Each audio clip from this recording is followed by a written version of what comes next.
disruptions arising from the war in the Gulf, from the war in Ukraine a few years to the war in the Gulf in a few weeks. Africa today produces approximately 10 million barrels of oil per day, which is about 10% of global output. Yet, paradoxically, we remain net importers of petroleum products to the tune of 120 million metric tons annually at a cost of about $90 billion. At an average export price of $75 per barrel, Africa's crude production is valued at roughly $270 billion each year. However, it is this same production, if this same production were refined domestically and exported as finished products at an average price of US $800 per ton, it would generate over $500 billion.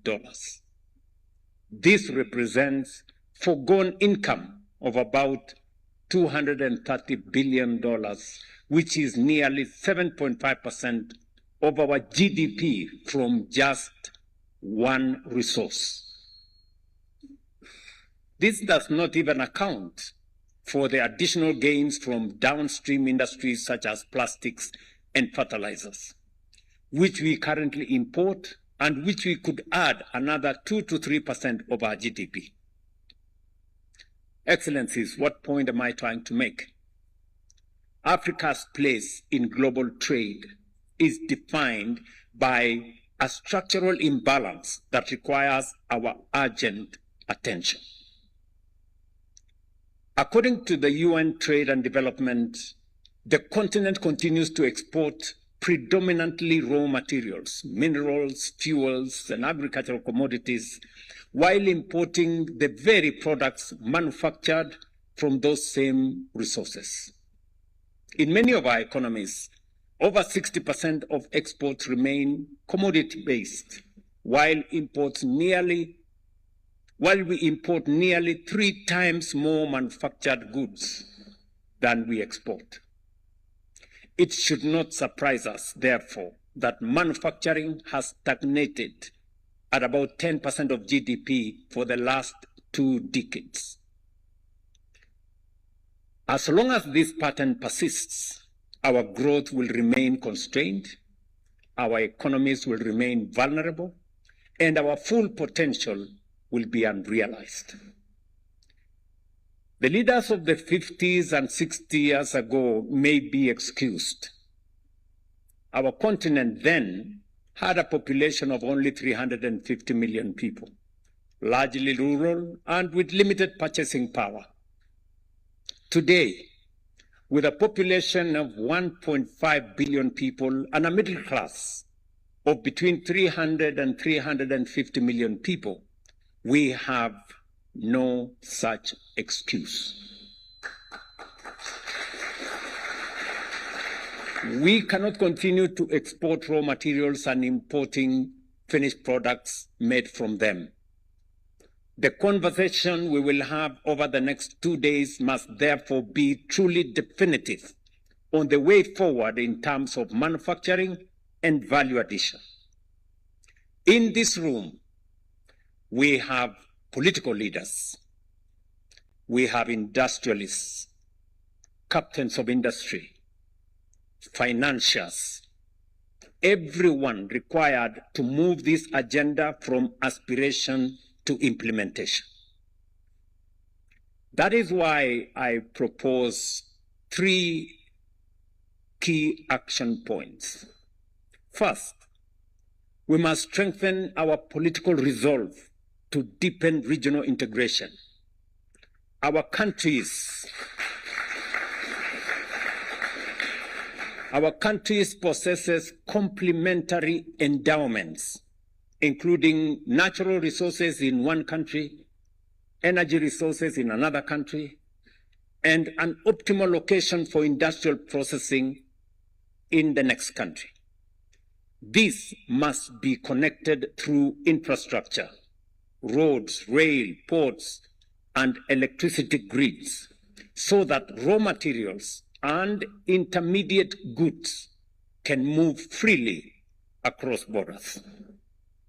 Equally important, the benefits of such integration must be shared equitably, ensuring that national boundaries do not impede the full realization of a common market with the free movement of goods, capital, and people. Second, we must establish regional platforms for strategic industries. It is worth recalling that the European Union began as the European Gold and Steel Community in 1951. Our East African community is richly endowed with renewable energy, the full spectrum of minerals driving the global energy transition, including copper, cobalt, nickel, manganese, graphite, lithium, and rare earth elements in Kenya, in Uganda, in Tanzania, in Burundi, in Rwanda, in DRC. We're all members of one community. I remember last evening talking to the president of Burundi on the possibilities that exist with the rich resources that exist in Burundi. I remember discussing with President Samia Suluhu this week. I put a phone call to President Museveni last week on this whole setup. And I want to thank you, Mzee, for finding time to be here.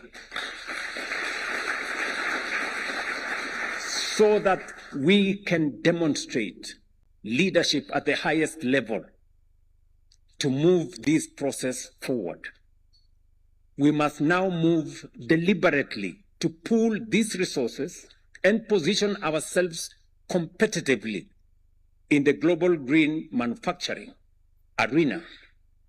However, we cannot achieve competitiveness without affordable energy, making large-scale investment in renewable energy an urgent priority, and ensuring that the resources that we have in our region, including the oil we have in Uganda, the little oil we have in Kenya, we must find the mechanism to leverage on these resources and drive our industrialization. Third, we must harness African capital. As the saying goes, he who pays the piper calls the tune. Industrialists here know the meaning of that phrase better than all of us. Our ambitions will remain unrealized if we continue to depend on external capital whose primary interest is securing raw materials for their own industries. We must say that with clarity. We must therefore strengthen our regional development finance institutions, including the Africa Finance Corporation. And I want to inform the Africa Finance Corporation fraternity that as you set up office in Nairobi, the Kenya government is going to enhance its equity by $25 million.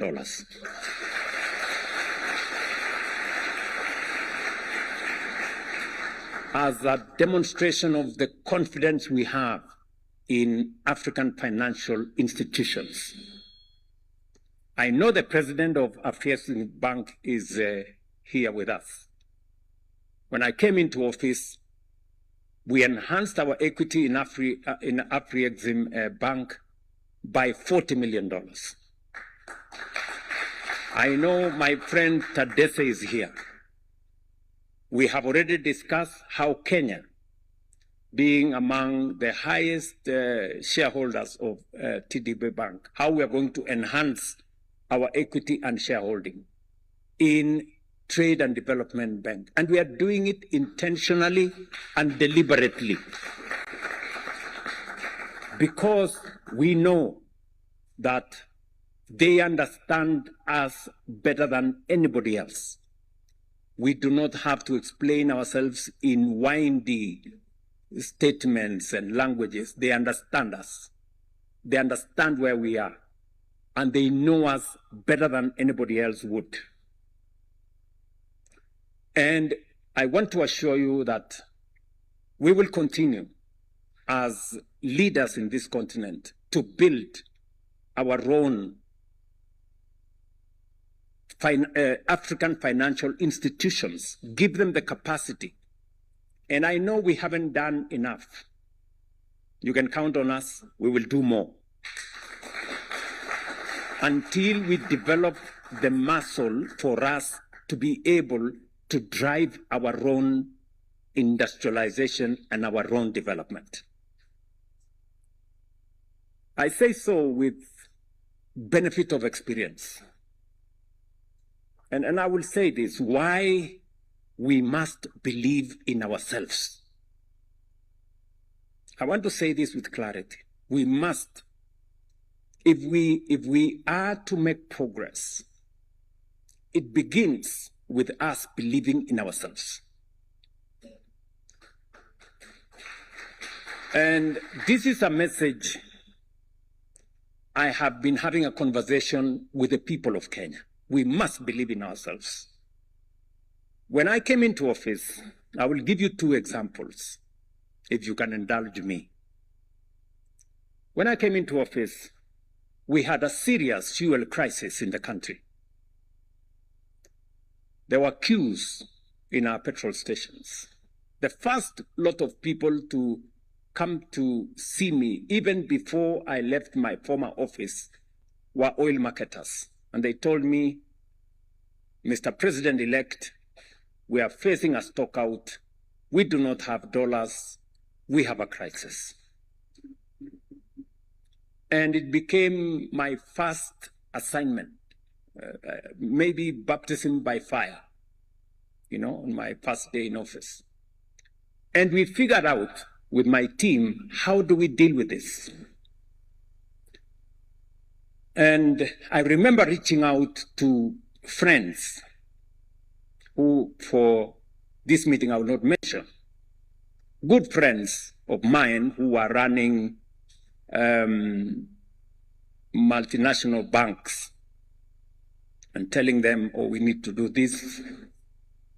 Little did I know that many of them were already figuring out how they are going to make money when the dollar went to 200 shillings, Kenya shillings to $1. They're already thinking how to make money from foreign exchange. I mean, I'm looking at how do we solve a Kenyan problem. It is only one bank, one Kenyan bank, Kenya Commercial Bank, that was willing to issue letters of credit and stand with us at that very critical moment.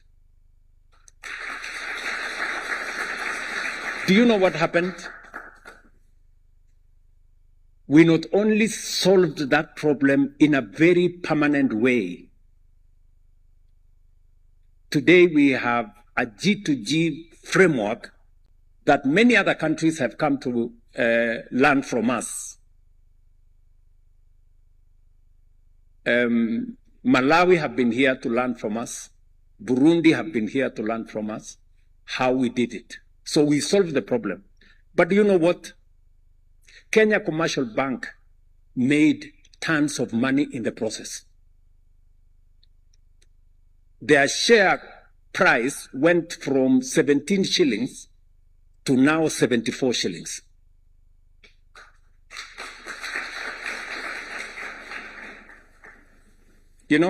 If there was a case for believing in ourselves, Kenya Commercial Bank, being a Kenyan bank, believed in us. We believed in them. The outcome is a win-win. We not only solved our problem, but we built our bank even more. That's one example. Example number two. when I made a proposition to the people of Kenya on a matter that has been with us for a long time, on how do we deal with the challenge of housing. And it's a conversation we've had for long as Kenyans, possibly 25, 30 years of conversation.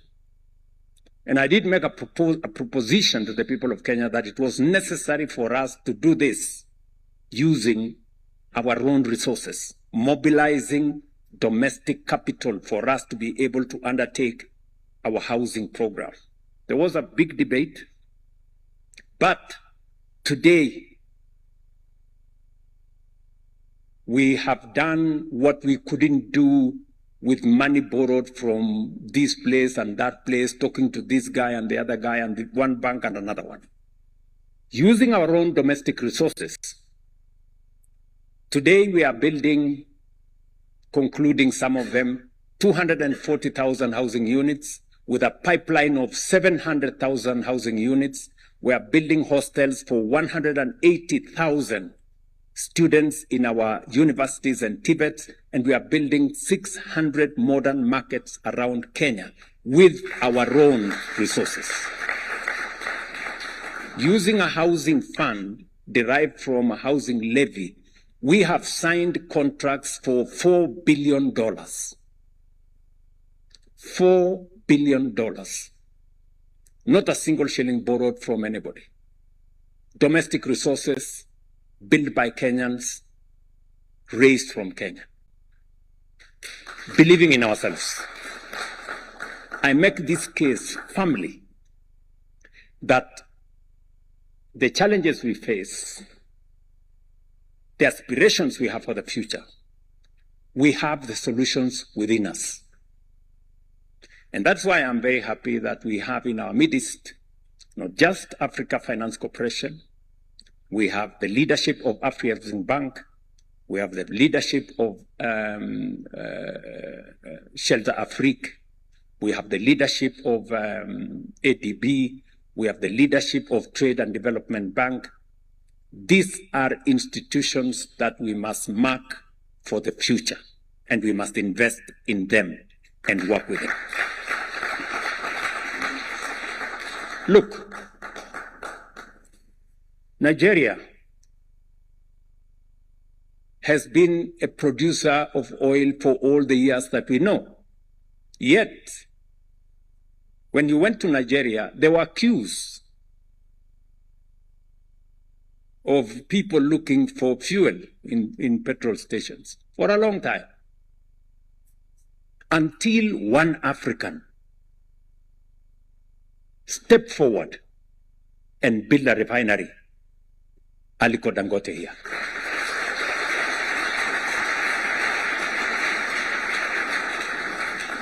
The solution wasn't in Europe.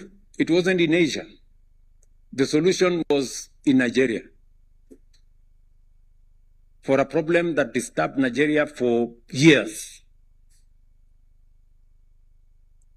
I dare say, ladies and gentlemen, we have this, in this room, we have the political leadership, we have the industrialists, we have the financiers to transform our continent, and we must waste no time looking any further. In Kenya, we have established a national infrastructure fund and are in the process of creating a sovereign wealth fund, following in the footsteps of some of our peers on the continent, including, I know, what has been done in Nigeria, Ghana, South Africa, and in many other places. Through these instruments, we aim to mobilize public and private, as well as domestic and foreign capital, to fund major priority projects in the tune of $40 billion over the next decade. When you heard my minister here speak, he said, we already have mobilized $3 billion, just in a short span. And we are looking at the people in this room, how we are going to work together to leverage that money so that we can drive the issues we are discussing here: infrastructure, transport, logistics, infrastructure. Because Kenya's infrastructure ambitions are bold, we seek to expand our road network by over 28,000 kilometers, more than double what we have today over the next 7 years. We also aim to generate an additional 10,000 megawatts, nearly 3 times our current installed capacity. And that is to support modern technology, power industrialization, and sustain economic expansion. At the same time, we are strengthening our export-led agricultural transformation and food security through large-scale irrigation anchored on the construction of at least 50 mega dams to bring an additional 2.5 million acres of land under productive use. Listening to my friend, the CEO of AFC, he did mention very clearly that we have some of the largest agricultural lands in our continent. How do we leverage on those? Why is Africa still a hungry continent? Why is Africa still defined by hunger and imports from all manner of places when we can do it right here? These are not merely national priorities. They are integral to the broader continental agenda of industrial transformation through manufacturing and value addition. For far too long, the economic destiny of our continent has been shaped by others. While historical injustices from colonialism to inequities in the global economic order are real, we must also acknowledge that other regions have faced similar challenges, but they have risen above them. We're not the only ones that have faced these challenges. We are constrained, however, only by the extent that we accept the status quo through acquiescence, complacency, and limited ambition. Too often, as a continent, we have settled for what is rather than what could be. For far too long, we have accepted the average, the ordinary. That must change, good people. We must raise the scale of our ambition and refuse to be defined by what is merely functional. The time has come for Africa to take full control of its destiny.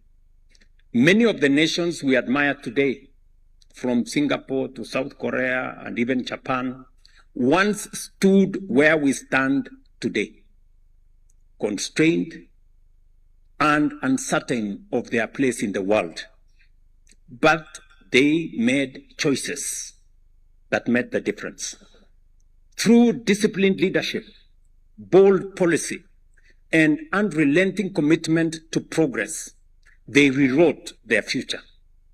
And they did not do so over centuries. They did so within a single generation.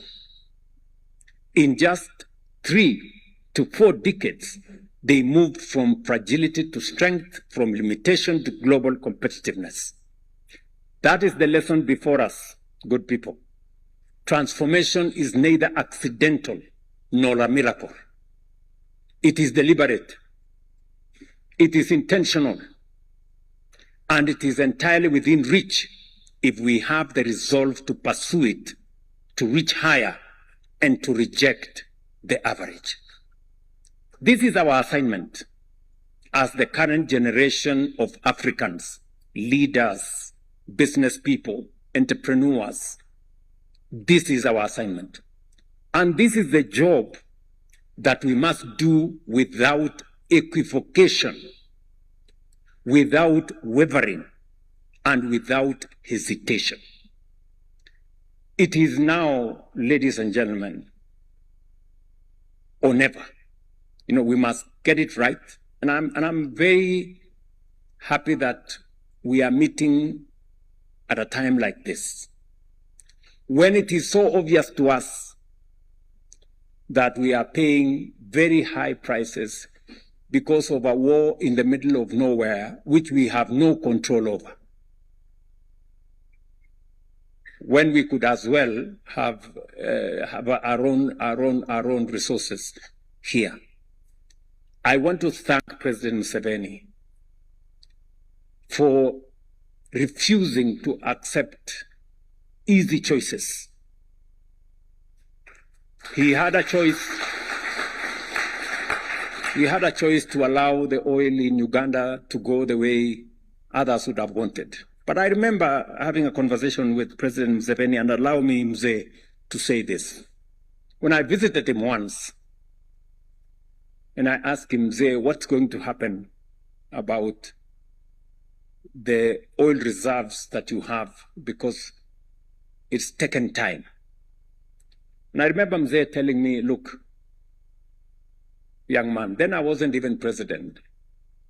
He told me, you see, some of these people you see here, if we give them a chance, they will sell this oil at a throwaway price and go and buy perfume.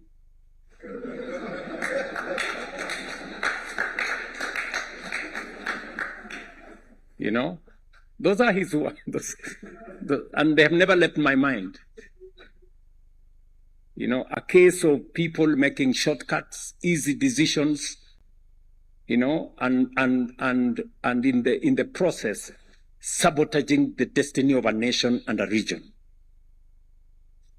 I am happy that we will be discussing how we are going to use our resources, whether it is the oil we have in our region or the minerals we have in our region, not to export to others, but to industrialize our own region, our countries. When the other day we divested from Kenya Pipeline because we wanted to unlock the value of Kenya Pipeline and use it for the transformation of the country, President Museveni called me and said, I want to buy 50% of Kenya Pipeline. And he told me, I don't care the price. You know, that's how serious he was. When some other pessimists in Kenya were saying, oh, you know, the price is very high, I don't know. You know, President Museveni could see beyond the price. He could see the opportunity of transforming our nation, our region together. Mzee, I want to assure you that the same way you invested in Kenya Pipeline, Kenya is going to invest in your refinery and in the future of our resources together. And hopefully we can bring all the other countries in our region to see the value, not in the short-term benefit you get from something cheap from somewhere else, but in the benefit of building something for the future that will not only earn you money today, but earn you opportunities tomorrow. I run the risk of monopolizing this meeting, and it is not my intention to do so, and I don't want to spoil things for AFC. But allow me, ladies and gentlemen, now to take this opportunity to invite our elder, President Museveni, to come and share with us his wisdom. Mzee, karibu.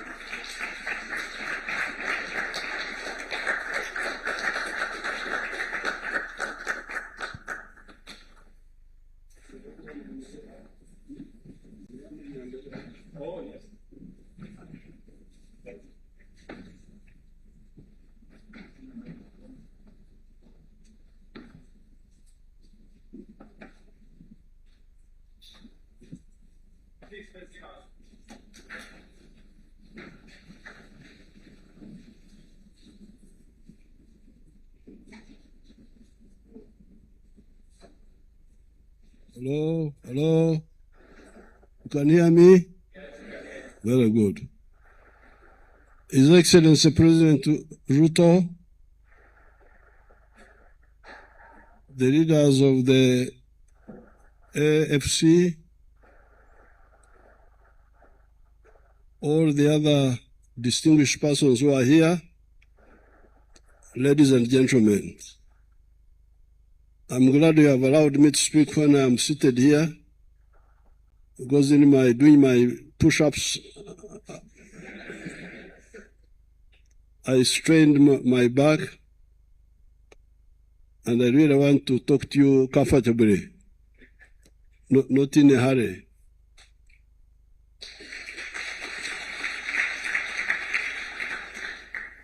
I want to thank His Excellency President Ruto for organizing this conference, and the AFC for organizing it under the patronage of President Ruto. We have got a minister in Uganda, is called Otafuire. The Bantu ways of naming people, you gave a name which is actually a sentence. So Otafuire means that if you don't die, you will see good things in the end. Therefore, by not dying and having been involved in public affairs for the last 65 years, since 1960, I'm now going to beginning to see some waking up. When the manager from AFC was speaking, I said, this man is speaking my language now. And he's a bureaucrat. But he's speaking a language of revolution. This has been our problem. The discrepancy between revolution and betrayal, really, because Africa has been betrayed in the last 70 years. Sudan was the first to get independence in 1955. It is now 70 years since we started getting independence. But you look at the GDP of Africa. The GDP of Africa is now 3.6 trillion. All of us, imagine, the whole of Africa. Egypt, South Africa, Algeria, all of us. 3.6 trillion. And we are 1.5 billion people now. And our land area is umushandete kawaya umusho are mugambire. I'm speaking in Kikuyu, you will not understand.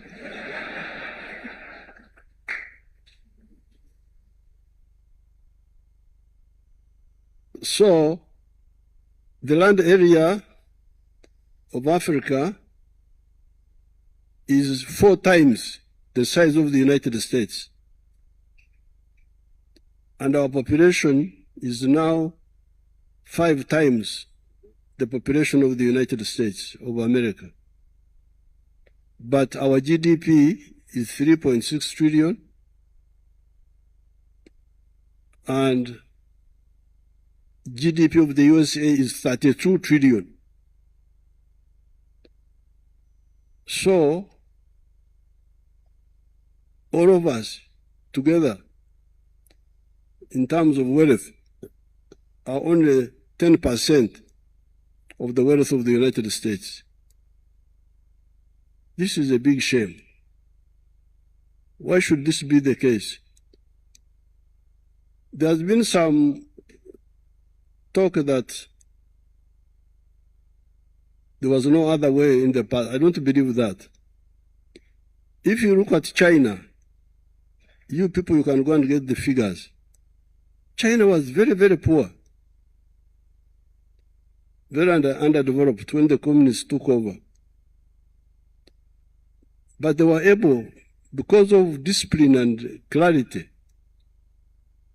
were able to save and start investing in their economy, even when they were still very poor. So it is ideological. It's not just money. It's not money. This is more than money.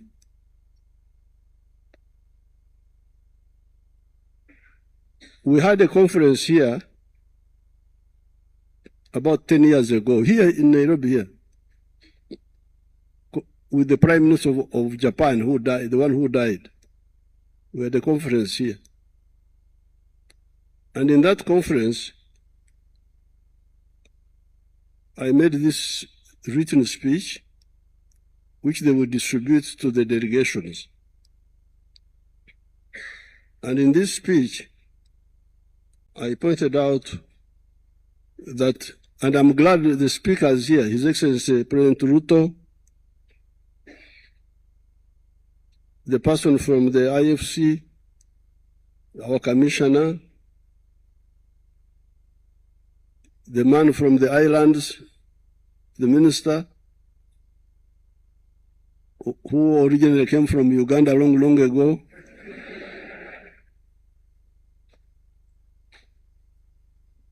They all talked about it. We should not